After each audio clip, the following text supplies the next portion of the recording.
Hey y'all, welcome back to the Hopeful Has Been podcast. And we are back with Dr. Sam Crosby, who has been a reoccurring guest over many years of helping with education, helping with kind of a plethora of topics. And one thing that I realized that we haven't actually covered in depth was I want to do an episode that's just all about injections. You know, we are used to just taking our horse to the vet and putting our faith in our veterinarian, and sometimes we don't even know what we're injecting or why. And so I thought this would be a great opportunity for just some general information of, let's start with what is our purpose when we're injecting, and then just work our way through that. Okay. So basically on the injection front, when we're trying to get these performance horses going, we encounter problems with attitude, problems with performance, actual lamenesses, all kinds of things. And the reason you bring the horse to the vet is is there a reason this horse is doing this, or is this a behavior problem? So before we need to sort out the behavior problem, we have to figure out, is there a physical issue? And the physical issues a lot of time end up being joint soreness. And I've been doing this for 30 years now, so basically I've got a fairly interesting outlook on it. We find horses from 2-year-olds on involved in different disciplines that have different issues. And a lot of times you'll have just a soreness, so you'll x-ray, you'll ultrasound, you'll diagnose the issue, and then you come to a point, is it surgical, or is this something that we can do a temporary fix, or will it be a permanent fix due to an injection of some kind of sort of medication into the problem area? Okay, so in these areas you can have feet issues, you can have ankle issues, carpal or knee, hock, also known as a tarsus, or a stifle, okay, or back ankles for that matter. And then you throw in, of course, tendon and ligament issues, etc. And nowadays we always talk a lot about back soreness. And there's joints in the back as well. Okay. When you get to talking about injections, generally the most common injection that you find are anti-inflammatories. These anti-inflammatories, like if you x-ray the joint and you discover that it has an inflammation in it, but it's not based in a chip fracture or a crack or a torn ligament of some sort, well then basically what you do is you go into that joint and you'll put a mixture usually of a hyaluronic acid with one of several different corticosteroids in there. Corticosteroids are potent anti-inflammatories. Hyaluronic acid is actually not an acid as some people believe. It's only an acid by the fact that it has an OH, an oxygen, and a hydrogen on a chain off to one side. So hyaluronic acid is actually the last component in healthy joint fluid.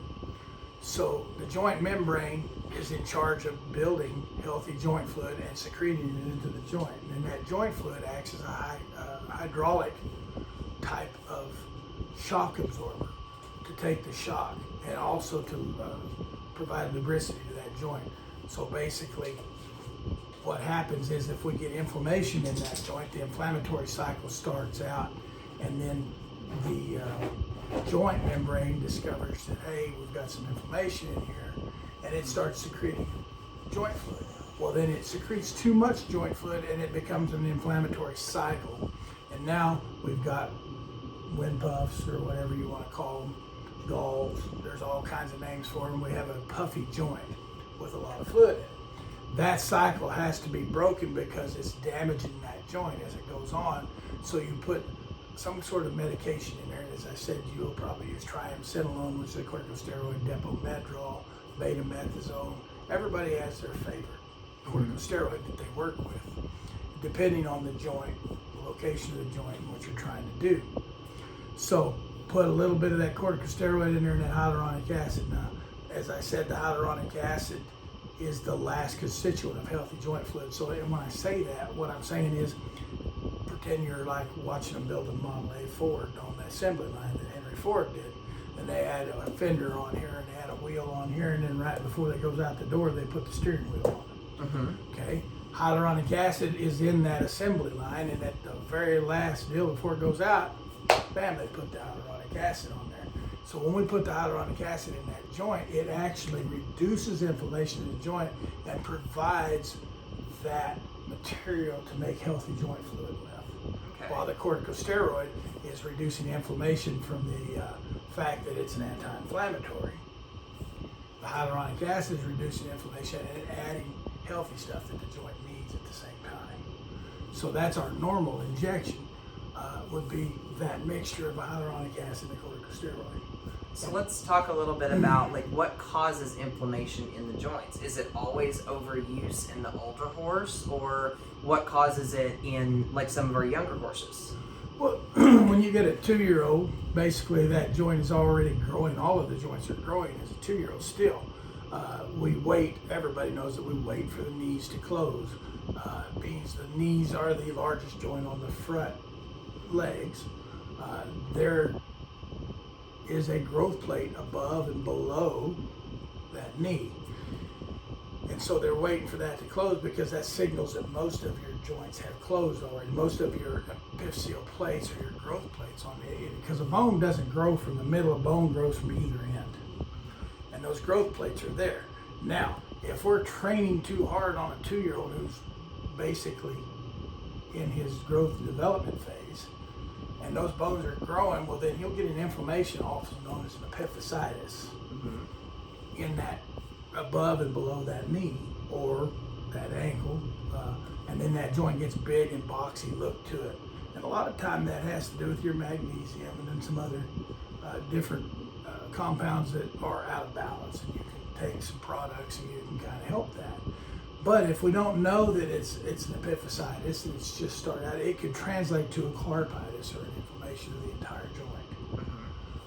And then basically there's soreness in that joint. That anti-inflammatory mix that we just talked about will take that inflammation out of that knee, that carpitis as it were.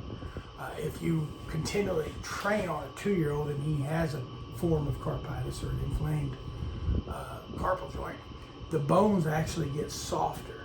And that's when you see, just like somebody hammering on a piece of metal, that thing widens out and it gets those spurs on it and everything. So then we don't have those perfectly square deals. And those would form spurs and whatnot, and then the spurs cause problems later on, as known as arthritis. That's how a 2-year-old gets problems, is we need to keep the inflammation out of those because those bones are a little bit softer when they're 2-year-olds. And that, therefore the argument is, are we training them a little bit early as 2-year-olds? If you look at some of your other disciplines, dressage and whatnot, they don't start really training those bigger horses until they're 6 and 7 years old. Those are young horses. Yes, that's another argument. We can go down a rabbit hole there. Okay. But we won't. Not today.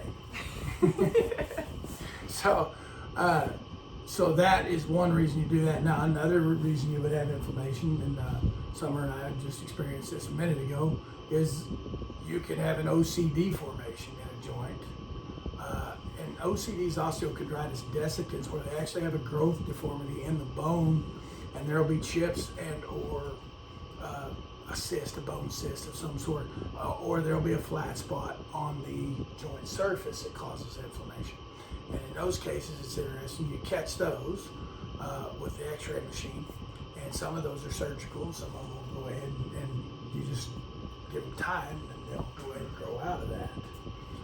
So that's another reason you can have it. Or you can have what we actually see as chip fractures, like if a horse is running flat out, steps in a hole or whatever, you can chip a joint, and we'd have a bone chip in there. That'd be another reason. And so it's important to determine, okay, can we go on this way, or do we need to do surgery and take this out? Okay. Now, in years up to this point, these, going back years, as I was growing up, of course I followed my father around and I watched him inject many horses on the racetracks and whatnot, and I was raised in that deal. Now, over the 30 years I've been doing this, we've got different classifications of drugs. We're in a revolution, as it were, of different products that we can do, different things we can do to help without possibly injection in some instances, and in other instances we have to inject this as well. So now we've got what we call regenerative therapies. Okay, we've got IRAP. I'm not even going to delve into IRAP's actual name. It has to do with interleukin, and I get lost even in that, so I'm not going to do that. Then you've got PRP, which is platelet-rich plasma, where we actually, both of those products, you pull blood, you process the blood. PRP, you can process horse side. IRAP, you actually have to have some machinery, and it takes a while to do it. Mm-hmm. Okay, you basically process the blood, and you are pulling constituents from the blood, the actual blood of the animal, and then you're making a medication out of that. Platelet-rich plasma, or PRP, is using the platelet. It uses the buffy coat of the blood in the serum in the plasma when you centrifuge that. So basically, you're kind of supercharging the body's own healing capability, Exactly. and then putting it in that concentrated area where you have the damage, right? Exactly. You are taking all the constituents of the blood, finding the part that you want, pulling it out, and putting it into that joint. And supercharging is a very good term. Now they've come out in the last few years with F2 alpha, which is platelet poor plasma. Platelet poor plasma is going for a different form of the same thing, and it works more on inflammatory conditions and whatnot. It's a good product. I like those products. Those are all doable deals. And so that's one that's made from the horse's blood as well. It's Okay. platelet poor plasma as opposed to platelet rich plasma. Okay. Okay, and those are regenerative products. Now the last regenerative product. Now there are other regenerative products, stem cells. They have stem cells that you derive from your horse, where they go in and they actually take adipose tissue or fatty tissue out and make stem cells from that, versus stem cells from bone marrow. And they'll go into the horse and actually pull bone marrow out and make stem cells from that. And of course, just like every process that's out there, there's your bone marrow people versus your adipose people. They're all arguing as to which one's the better stem cell. I'm going to leave that for an expert. I honestly don't know. I can't sit here and tell you which one's the better one. But the bone marrow people firmly believe that the bone marrow stem cells are better than the adipose tissue stem cells. Mm-hmm. Okay. I've used both. I've got good response out of both of them. There's actually a company that makes stem cells that are, you can do anything with them, and they're based on a dentiginous teeth. Okay, and you can actually order those and have them brought in and put them in, and that's been a good product. We've used that as well. Okay, you don't have to do that straight from your horse. You can take that, and it works on any horse. Okay. So you don't have to take them out of your horse. You can order those; they'll overnight them to you. Mm-hmm. Okay, that's been a good product. The last product we'll talk about, is the amnion-derived tissues, which amnion is the fluid that surrounds the baby in the womb. And they actually harvest this and they process it, and they've made several medications from that. Two of the ones that are foremost in my mind, and I apologize if I'm leaving anybody out, would be Hilltop Bio. They've got Regeniflex, Strideflex, and they actually have one called Pure Optic. It's a desiccated or dried powder, and you rehydrate it and use it. Or you have Renovo. Renovo has been very good to me in a lot of different issues. It's a regenerative deal. It's packed full, and the Regeniflex has done pretty good for me. A couple of deals as well. So how would we use those? That's a lot of great information there. Oh, that's a But ton of how information. would we use those? You're talking now in more than just joints, right? You're talking about tendon tears. Yeah. Well, like what kind of span over some of the general uses for these type of things. You're exactly right. I mean, you're using these products in everything. Sore backs, tendon tears, ligament tears. We are utilizing these products in every instance of that to encourage healing and to make it heal better, if not faster. I don't think you get a lot of faster healing with any of these products, but I do think you get a lot of better healing. And some of them, they heal things that previously I didn't believe we could heal. Right. So I feel really good about all these products, and you get a combination of any of them. But again, like you said, not only are we doing joints like stifles, hocks, coffin joints, knees, ankles, we're also doing backs. I've done trigger point locations with Renovo in backs and had good success with that before.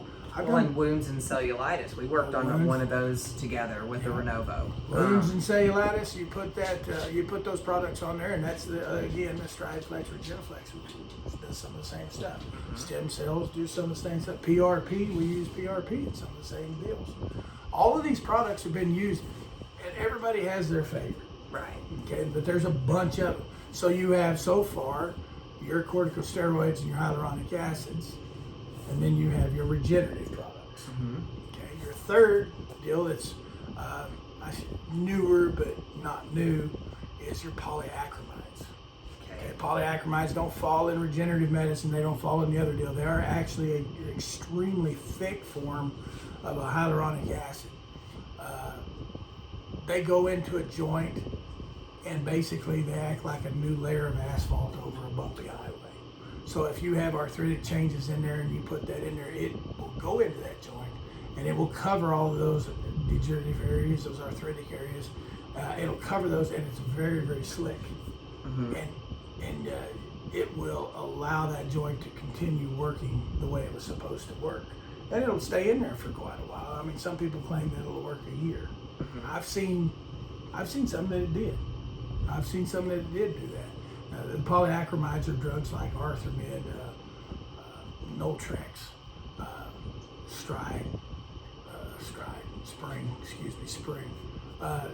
There are, and again, I apologize if I'm leaving anybody out. For gosh sakes, don't come after me. I'm just going over different names that I've used and different things that we've done. So those are your three main injection deals. Now, of course, I've been involved some in the past with injecting ozone in joints and whatnot like that as well. Definitely not in the same deal as the medications. It's a different way of approaching stuff. So how do you decide as a horse owner, you know, we want to do the best for our horses and we want to do whatever's going to have the least amount of side effects, you know, where I know there's pros and cons to everything and you can't get rid of every negative thing that might happen. But, you know, how do you decide for the goals of that horse and where to put your money? It has to do with the problem that you're facing. Again, you're deciding, A, or is this a surgical problem, or B, is this a problem that we can help without surgery? Some people hate surgery, and I don't blame people for that. I'm a very conservative person myself. So once you've decided it's not surgery, then it's your time to decide which one of these is going to work. Which one of these is going to work for me? A lot of times we may approach a problem with the lower end, the corticosteroid and the hyaluronic acid first, to see what kind of benefit we get from that. And that gives us a baseline to decide which one of the more expensive products we're going to go with from here. Right. Other times we've got an injury that's been injected with hyaluronic acid corticosteroid over and over again, and it's not working, and we obviously are going to go to something different. And then what kind of problem am I facing? Am I facing a degenerative arthritic issue that has a lot of changes in the joint, or am I facing a joint that has possibly some inflammation in it, or a tear in a ligament or something like that? So all of those you decide based on which problem you have as to which one would be the better one to go with. Yes. And sometimes you would use a combination. And sometimes you're using those injections diagnostically too, right? Oh, absolutely. You know, say we take a horse that is showing weakness in the hind end, and it's like, okay, we have some issue in the stifles, we have some issue in the hocks, but let's get rid of the pain and the inflammation, and then let's try to strengthen that horse out of it, or let's adjust something on the feet. Where sometimes I feel like there's a little bit of conflict there, where horse owners expect these injections to be a fix, like, oh, this is a cure for whatever's wrong with the horse, and then they get upset when they're back in the same boat of having to inject over and over and over again, because maybe they're missing something there as far as a strengthening or a fitness. Yeah, that's exactly right. I mean, it's a whole horse kind of approach. Basically, there's no panacea. There's not anything that I can inject somewhere and boom, it's fixed. It just doesn't work that way. Right. A lot of times, we're injecting this joint and then we're fixing the angle on this foot. Maybe we're doing a chiropractic adjustment while we're fixing this. It's a constant balance, and we're always hoping we're doing the right thing. I mean, everybody looks at you like you know exactly what you're doing. When I'm even after 30 years, I'm a work in progress constantly. I'll be the first one to tell you, maybe we ought to try this. I don't know. Maybe this will work. Or maybe I need to call somebody and ask for some advice who might know a little bit more about this than I do. Or sometimes even working through those layers where maybe you start with one type of injection and then you move on to stifle or hock or SI, something 100%. Where sometimes people want to come in and they want to do, okay, let's inject 4 things at once. Well, then we don't really know what will work if the horse improves. And so how do you sort through those layers when you throw the kitchen sink at it? Yeah, well, and that's exactly right. You've got to get rid of one problem to find out the other problems. And it happens so many times, I do not like injecting hock stifles and everything on the back end all at once because I don't know which one helped. But sometimes I've been thrown into that. Like I'll have a left hock and a right stifle that's inflamed, right? So we have to go do both of them. I'm not sitting here telling you that you've got to do that. I mean, some people just do it because they can't figure out where it's at. Right. Other times I don't know exactly what is causing the most pain, and I will do one, especially if they're closer to me. I'll do one and hey, let's come back in 2 weeks and look at this and see if that worked. If it didn't work, well then we'll move forward to this. And that's been a huge part of my practice for years. Yeah. So let's step back to kind of talking about just like our typical steroid injections. Those can be done in trigger points and muscles and things like that as well. Yes, they can. And they're usable, very useful. And is that something that when you're doing that, is it used mostly as a diagnostic, or what is your longevity of the result of those injections typically? Depending on, and see, that's a huge question with everybody. Everybody wants to know, well, how long is this going to last? Well, to be honest with you, that depends on how bad the problem is, right? So if my joint has a lot of changes in it and I do this, maybe this isn't going to last more than 2 to 3 months. And if that's the case, well, then we need to talk about doing something else. We're doing the wrong thing. Okay? Right. But if I had that baseline to start with, if I did the cortisone, and it only lasted 3 months, well, then the next time you come in, I'm going to be like, well, we need to talk about something else. Well, and the problem with that is now we're going to go up in price.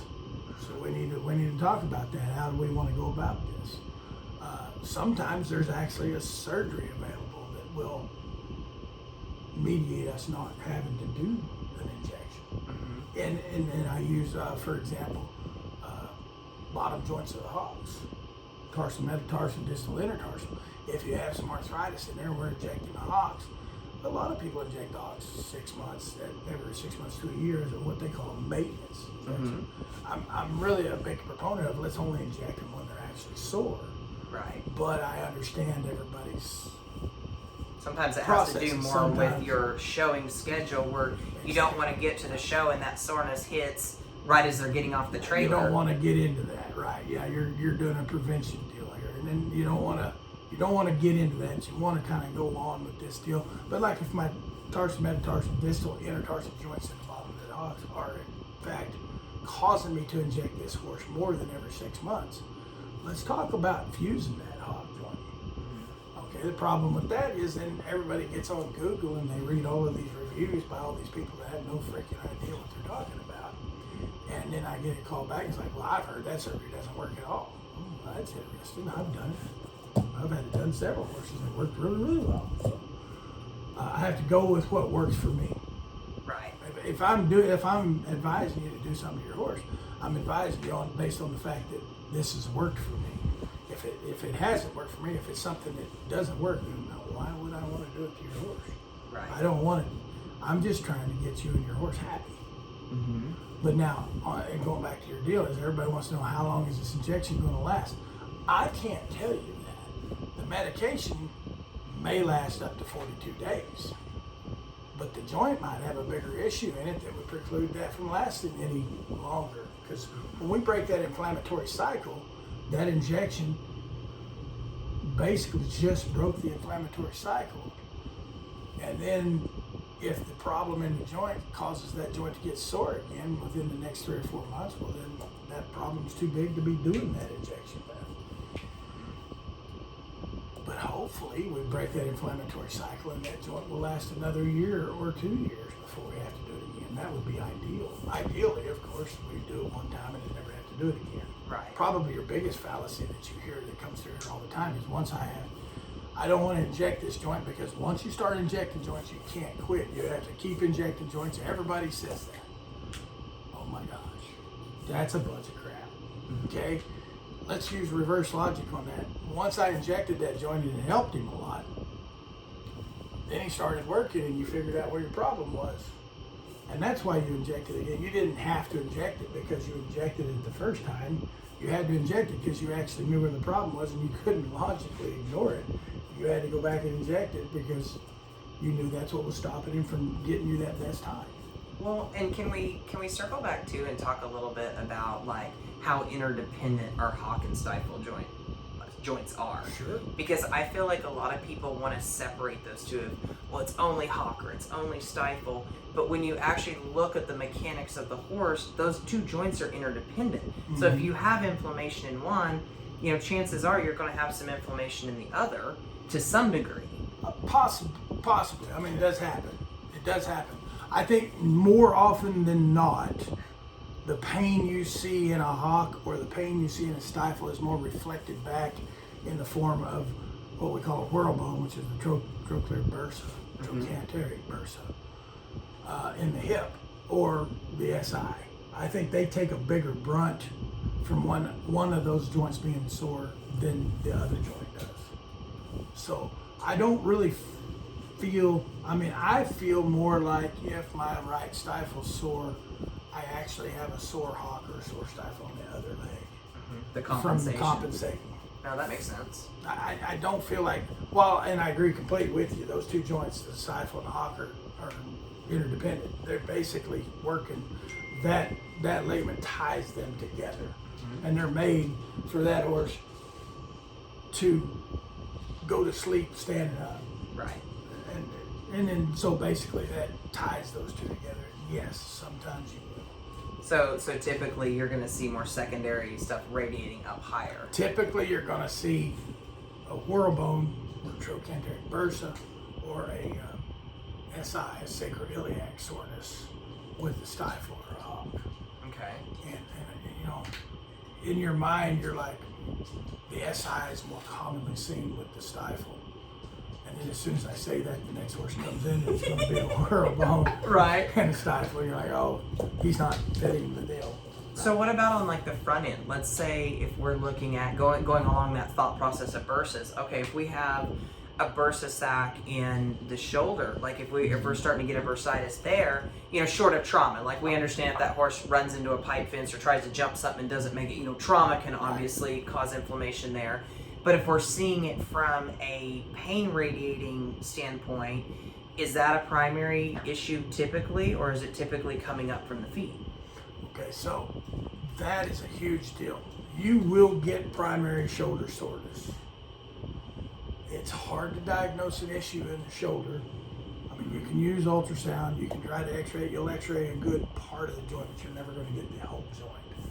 Mm-hmm. It's rare to find an actual issue in the shoulder joint. And I think a lot of them are compensatory. Mm-hmm. When you have a foot soreness, the first thing we do when we look at a horse here, first thing we do is block the foot to eliminate any soreness higher. Because a foot, in a lameness situation, a sore foot will look like a shoulder a lot. Unless that shoulder is really sore, where they are shortened in their anterior phase. Mm-hmm. Okay? So a lot of times, first thing we do is we want to block that horse, diagnostic blocking, using carbocaine to make sure that it's the foot, or whether, is this pain coming from higher up. Mm-hmm. That's where you run into your blocks and you're looking, you get all the way up to the shoulder. So yeah, that is a problem there as well. Absolutely. Is shoulder soreness due to a foot, like if you get an abscess and this abscess stays with this horse for quite a while, you'll end up having a sore shoulder. And a lot of times you're like, he's still limping on the foot. You butt the foot out, you're like, no, he's not. He's actually limping now. He's limping from the shoulder. And when you probably need to fix that a little bit. And that goes back to your corticosteroid and your hyaluronic acid in that particular deal, because you're just going to take out the inflammatory response from a compensatory lesion. So that could be a one and done type of injection. Absolutely, 100%. So what about, let's touch a little bit, I'm trying to just think of less, or maybe lesser known injection areas. TMJs, I feel like that's another one that maybe has gotten more popular in like the last few years, maybe last 5 or 6 years. You hear more people talking about injecting TMJs. And so let's cover a little bit on it as well. Hang on just a second. No worries. A vet's job is never done. I had to answer that one. I'm sorry, guys. No worries. I'm going to turn that dinger off, though. Repeat that question. I was listening with half an ear. That's okay. So let's talk a little bit about TMJs. Okay. I know, like for me as a body worker and like a rehab therapist, our study is more in the fascia lines and how that body connects through our different streams of fascia that's running through there. So, for me as a body worker, I'm usually looking at that connection of the ventral line that goes from our stifle coming up through that abdominal area, ends in that TMJ. And of course, that whole line in its entirety starts at the TMJ, flows through the body, ends at the extensor tendon in the hind foot. But where I see a lot of that is horses that have sore stifles, it starts to radiate up the same side into the TMJ. But I know that injecting that is an option as well. So let's say body work has failed and I'm working on that horse and it's just like, okay, this horse is still sore in the TMJ. How does that present in your clinic? Okay, so generally in the clinic when people come in and they're telling me this horse won't turn left or it won't turn right, I start by looking at a TMJ. Mm-hmm. And I'll move back to the pole and then down the neck. Mm-hmm. And of course you're looking at the teeth as well to see what's going on with the teeth. TMJ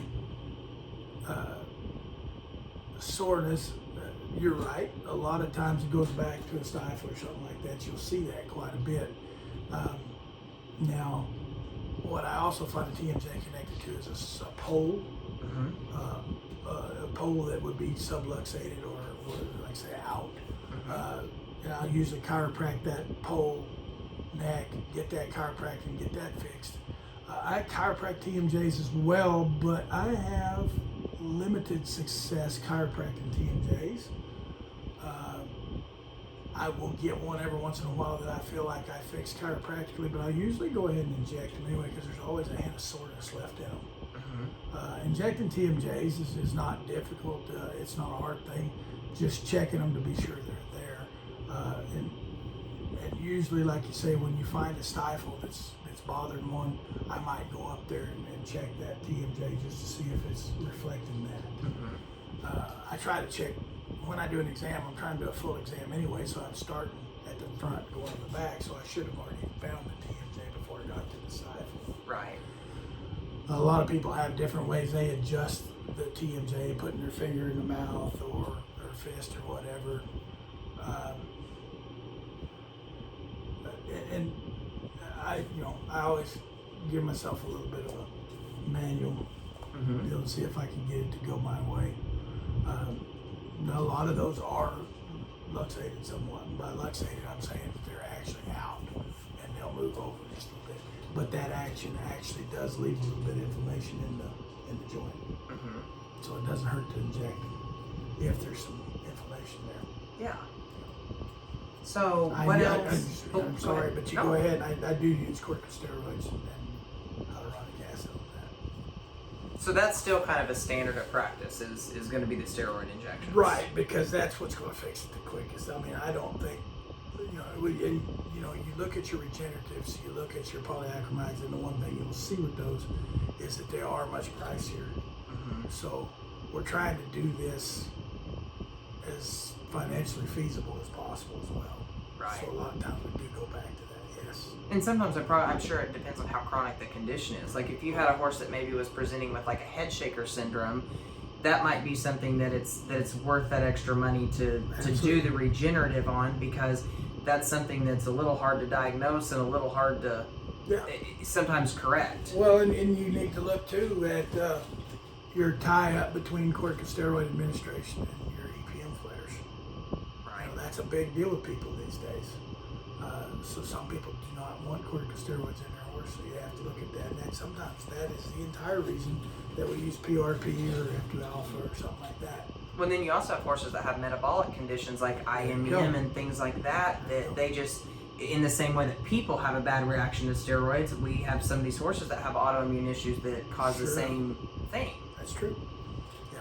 So there's a lot of great, I feel like, advancements from where we started. From where we were just a few years back.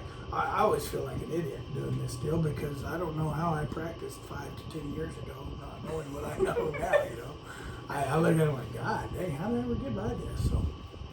So I'm just grateful. Let's finish up with what's some advice that you would give maybe a novice owner or somebody that maybe they're on the fence about, are injections right for my horse? You know, maybe they're afraid of the dangers of putting something in a joint, or, you know, trusting your vet is obviously the obvious answer here, but what advice would you give to somebody that is just starting out maybe with a performance horse and not sure what the best course of action is? Well, you have to develop a relationship with your veterinarian. You have to have trust there. If you don't trust your veterinarian and don't feel like they're doing the right thing for you, maybe you need to find a veterinarian that you have a good relationship with. It doesn't matter who it is. I always try my best to communicate everything and let everybody know what they're doing. But sometimes if I'm having a bad day, maybe I didn't do a very good job communicating. You know, everybody has a bad day, and you might give that person another chance to see if they're actually just having a bad day and they didn't communicate well that day or something like that. But when you're starting out, I mean, you need to listen to the people that actually know. And hopefully the person you went to is one of those people that actually knows. Because that's what's so hard. You know, people get on and they're trying to research it, so then they ask on social media and everybody's like, oh, you need to do this and this and this and this and that, and you have so much opinion-based information coming at you. Yeah. Not to say that some of those people don't have experience, that have it like, oh yeah, that horse looks like they need stifles done, or in my experience that horse looks like they need their hocks done. Experience takes us a long way, but then you have to have that established trust with a vet as well. Sure, you gotta have that. And we don't want to come in and tell you how to do your job, for sure.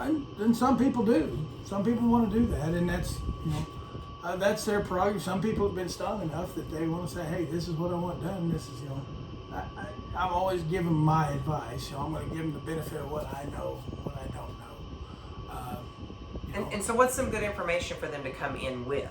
You know, well, what he's doing. I mean, a good history on the veterinary part is always critical. How old is this horse? What's this horse doing for a living? Where'd you come from? What do you normally feed? You know, what's this horse doing wrong? That's one of my favorite questions. You know, what's your horse doing? You know, and you'll get all kinds of answers. Sometimes they're comical. I do get a kick. I had one lady, her horse had EPM really badly, and so when I go over horse with EPM, they jump and they're fidgety and they're moving around. And I asked the lady as I was going over her horse and he's doing this, I said, what's your horse doing? And she said, he's jumping a lot. Oh, yeah, but what was he doing when you brought him in here? Why is he here? I see that too. So yeah, communication is everything. You know, be prepared to tell them the whole thing. I hate when I go look at a horse. What's your horse doing? And he's not doing nothing. I just brought him in here to do his hogs. Well, okay. Well, that's a good reason to be here, but maybe he's doing something. Yeah, I want to know. You need to evaluate the whole horse. I want to know. I like a person, and when I say, "What's this horse doing?" He's like, "Well, you know, he's fading off to the right when I rope the calf, and he doesn't normally do that, or he's he's not stopping really good. He's coming out of his stop when I'm healing. Maybe he's flaring on that first barrel and we can't seem to figure out why he's flaring. And that's the deal, you know, depending on what job this horse has, it's going to tell me a lot. You know, if he's not turning the first barrel, is he not turning the second barrel? That's going to tell me where to look. Is he not turning the third barrel? I get terribly tickled sometimes. You know, you're like, what's he doing? And you'll get these answers. And sometimes they, well, when you get to the first barrel, he goes out to the right and his tail goes this way and then his head goes this way and then his eyes close and I don't know what he's doing there, and then we go back to the second barrel. And then we get to the third barrel and then we get to and you're like, yeah, okay, I'm with you, you know. Sometimes they'll take you for a ride on their description. And I laugh at them, but at the same time, they're giving me a lot of information. And it makes it easy to start to separate out, and you can kind of build that picture in your head. Right. And so, yeah, the history is everything. Dr. Moyer is a dear friend of mine. Ran Texas A&M for years. I was at New Bolt Center in Pennsylvania. And I love his description of, he had a student, and the student was complaining about a client being kind of unruly, and he asked him, he said, okay, and this is when he was at New Bolt Center in Pennsylvania, he said, where did that person come from? And I said, well, he came from Long Island, New York. What highways did he take to get here? And well, he had to take this highway. He said, what do you think the traffic was like? And he went through all of this to just impart to the student how difficult a day that this person had to get to this practice to talk about this horse and how much it meant to them. And it was a great story. Well, it was a life-changing experience for the student, because the student's all upset because this person's difficult. But then Dr. Moyer imparts to him, well, look how much it means to this person to be here. Right. And that's what we have to know as a veterinary. You know, you're here because you're having a problem. I don't care, you know, if you want to be difficult, that's fine. I'm here to look for the problem. I want to solve the problem.